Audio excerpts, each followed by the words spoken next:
Greetings and salutations, loyal viewers of this channel. My name is Sean, and today I got to talk about this story out of Massachusetts, where a town of about 30,000 people was recently informed by their local government that there was just no money at all whatsoever for their kids in order to be able to get on school buses so that they could be taken to school. But I gotta tell you guys, when the state of Massachusetts heard about this problem, when they heard about this town just not having the funds in order to cover this expense, they spared no expense. They moved heaven and earth, and the state actually bailed out the town for migrant children.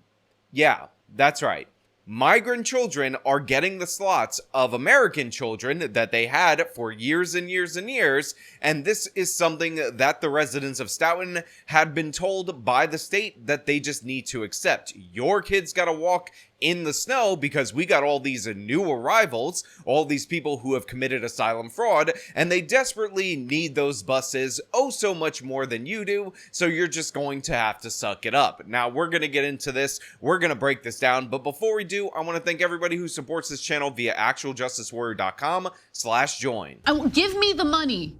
Give me the money. Okay. Bus won't be coming this fall for about 150 students in Stoughton. The district is blaming budget constraints, but parents say they don't even know what to do here. So like I said in my open, the original excuse that was put forward was budget constraints. And by the way, for those of you who are unaware, there's actually a bus driver shortage in places across the country. So you have limited resources for an in-demand service. So obviously prices are going to go up, not to mention the cost of fuel, the cost of inflation, and all these other things that raise the cost of bus transportation. But if there was ever something that was symbolic of the issue that we're seeing with the migrant crisis in the United States of America, this one woman's story about how her kids are being denied bus service would be that thing, because the bus is actually still going to stop right in front of her house.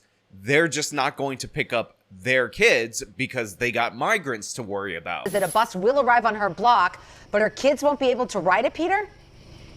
Yeah, that's right, Maria. In fact, it'll arrive right in front of her house, and she doesn't want her daughter walking the 2 or so miles to school because their street doesn't have any sidewalks. The younger kids, I make them stand here. Michelle Chason shows us where her daughter and other kids in the neighborhood have waited for the school bus for years. She stops right where this mark is. So she puts it out, the kids from both sides come walking over, and my daughter will be waving to them from my front door. Now, is that not an amazing image for us to see? A woman comes out in front of her own home, she points to the bus stop where, guess what? Her kids got on the bus for years and years and years, but now she describes a scene where her kids are no longer going to be able to get on the bus, and they'll have to wave goodbye to the other children, the more privileged children, because guess what? We have better than citizens now that need those seats, and that, of course, is the migrant children. She says her 8th grade daughter is left behind, one of 150 middle and high school students whom the Stoughton Public Schools can't provide transportation. Because, God forbid, those people who are committing asylum fraud, who are taking taxpayer dollars and actually driving this town into bankruptcy, ever actually pay for anything or have any service denied to them. I mean, what do we think they are? American citizens. And of course, her family has to pay the brunt of it. Years and years of living in this nice neighborhood with nice schools. Too bad for you, you decided to live in a sanctuary state where your governor prioritizes migrants over your average everyday citizen. Now, by the way, I'm not joking about this. About 150 students at the Stoughton Public Schools who used to be able to get on the bus are no longer able to do so due to a district cut, and now there's just a lack of funding. But of course, due to a state bailout, the asylum seeker families, aka asylum fraudsters, will still get those bus services because they got funding from the state. Now, the scrapping of the buses for local kids comes amid fears that Massachusetts is going broke and will lose $1.8 billion over the next 2 years due to migrant costs. Now, of course, those are just the state costs, because it turns out the town of 30,000 is losing hundreds of thousands of dollars in revenue from its hotels being crammed with migrant families instead of tourists and business visitors. Now, the article goes on to say that this is going to end up impacting about 160 students. They are considered the overflow, the excess, the no good, dirty citizens who don't deserve to have their kids transported to school. Again, in Massachusetts, when it gets really cold in the winter, they're going to have to trot their way to school, just walk in the snow. I'm sure it's no big deal. I'm sure you're going to be perfectly fine. While at the same time, state funding will ensure that migrant children at the shelters will be provided the busing that they require because, again, they take priority over the citizen. Residents of Stoughton, you're going to have to put up with the fact that you're not making revenue on the hotels because those are designated for migrants, and you're just going to have to deal with the fact that your kids got to walk through the snow. Doesn't matter if you don't have a sidewalk, if they get hit by a car. That is all just the privilege of providing funding for these desperate asylum fraudsters who are clearly and obviously economic migrants taking advantage of our immigration system, just like Joseph R. Biden asked them to when he told them to surge to the border, because that's who we are. I would, in fact, make sure that we immediately surge to the border. All those people are seeking asylum. They deserve to be heard. That's who we are. We're a nation that says if you want to flee and you're fleeing oppression, you should come. And honestly, when you see something like this, it's kind of undoubtedly true that that is, in fact, who we are. When you see politicians just go along with this, willy-nilly send these letters out to parents who, again, have relied on these buses for their entire child's schooling years and tell them that too bad for them, it's over, migrants take priority, that is becoming who we are. This is what sanctuary state, sanctuary city status actually is in practice. This is what happens when you just let people come to the border, make these very questionable asylum claims, and then they end up going to the places with the best benefits. And again, I will say this because I always have to emphasize this on the channel. This isn't about hatred for the migrants. In fact, except for the ones that are committing additional crimes, gang members and all that, I don't have any issue with these people as human beings, because if I was told I could go from a poor, crappy country to a good country, to a first-rate country, and get better treatment than the citizens of that country, and be funded in my hotel stays, given free meals, and all that, I might consider doing the same thing. The problem is the incentive structure. The problem is that Biden wanted these people to surge to the border because he thought it would be great and virtuous to tell them to do so. And Kamala Harris, our border czar, is just letting them flow into the country, just pretending like there's no big deal. And then after 3.5 years of this being a crisis and them being in denial of it, they put together an immigration bill, it doesn't pass, and they blame the evil orange man for the problem that up until 8 days ago they denied even existed. The district citing a sharp increase in bus applications and budget constraints. They already had to cut one bus, need another 3. It is less money that's available in areas of transportation, materials, and supplies because my choices were that or classroom teachers. Now, this is the superintendent for the school district, and he says, look, we had budget cuts. I was either going to have to lay off teachers or I was going to have to do this, and this was the hard choice that I actually had to make. And honestly, what are you going to do? It's just middle school and high school students. They'll get over it, trot through the snow, no big deal. But what's interesting about this guy being interviewed on the local news is that we actually have commentary from him that I'll get to in a moment from the Daily Mail article, and I just want to highlight who he's actually defending when actually pressed on the heart of the issue. Superintendent Dr. Joseph Baeta says seats were guaranteed on a first-come, first-served basis. Let's all pay for the bus. That way every single child can have transportation to school. At a forum tonight, working parents shared their frustrations, urging the district to go back to a fee-based bus program or consider double runs. The superintendent reluctant because that means pickup and drop-offs in the dark. So right there, some of the parents came up with some options. They said, hey, look, why don't you have the buses drop some kids off early, then come back and pick them up? It's not ideal. And the superintendent says, listen, that's not a great idea. I don't want kids to be waiting for the bus in the dark. And the mother that we talked about earlier actually had quite an excellent retort. I'd rather have my child waiting for a bus in the dark than walking in the dark.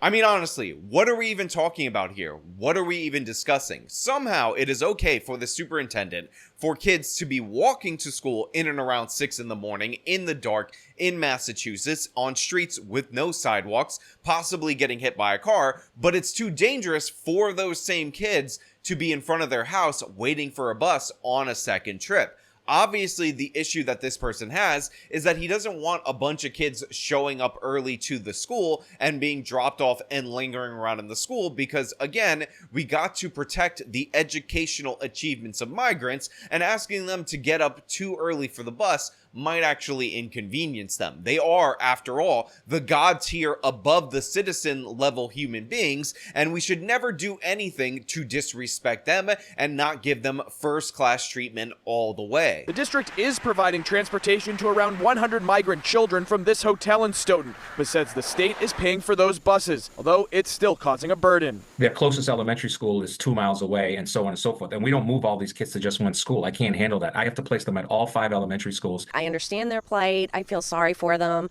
but we have children too. Yeah, so the superintendent says right there, listen, I have to place these kids at 5 different elementary schools. That's why they're getting buses, they're getting priority, but that is being paid for by a state bailout, which is what we talked about. And he wants people to understand that in no way, shape, or form, according to the Daily Mail article, are they taking money away from the citizens and prioritizing the migrants.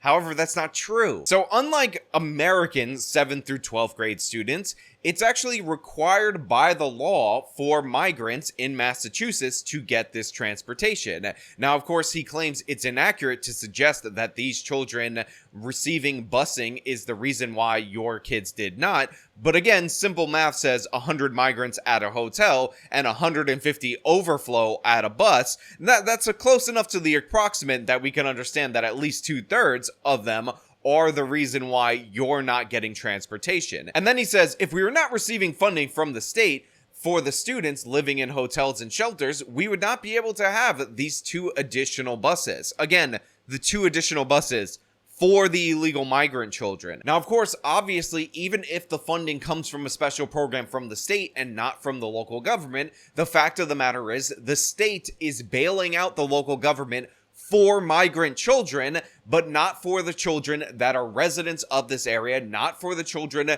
that are legal immigrants, and not for the children that are American citizens. The state is also paying for the hotels for these illegal migrants, but guess what? If you're homeless, you don't get a bailout.